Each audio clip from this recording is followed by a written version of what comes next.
In this video, I'm going to show you how you can fix we could not sign you in on Microsoft Power Apps. If this video helps, please like and subscribe to this channel. Alright, so if you're trying to sign in but you're getting this error, mostly this happens if trust zones are misconfigured on your account or on your gadget. To fix this, we want to troubleshoot this by following a number of steps. Now first, you want to ensure that you're not using any VPN on your computer or any recently installed security app. If you have one, go ahead and uninstall it to see if your problem has gone away. However, if this does not work, then try and troubleshoot your current browser. And for that, just go to this ellipsis. So for my case, I'm on Google Chrome, and then go to settings. From settings, go to this side menu and look for privacy and security option. Under this, delete browsing data.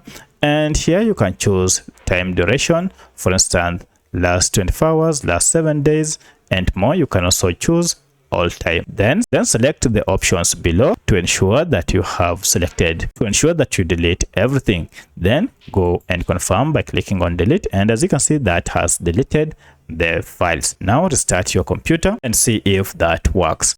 However, if that didn't work for you, then try and use a different browser or try and use your phone app to see if you'll be able to log into your account. But should that still fail, then most likely the problem is with Microsoft Power Apps. The platform might have experienced internal server error. For that, you'll need to wait and try login after some few minutes to see if everything is okay. But should that still not work, then most likely you'll need to contact Microsoft to see if there is a problem or any issue with your account for any assistance. So let me know which of the above was able to fix your issue. If you have any other question, kindly comment below. Otherwise, thanks for watching and let's meet in the next video.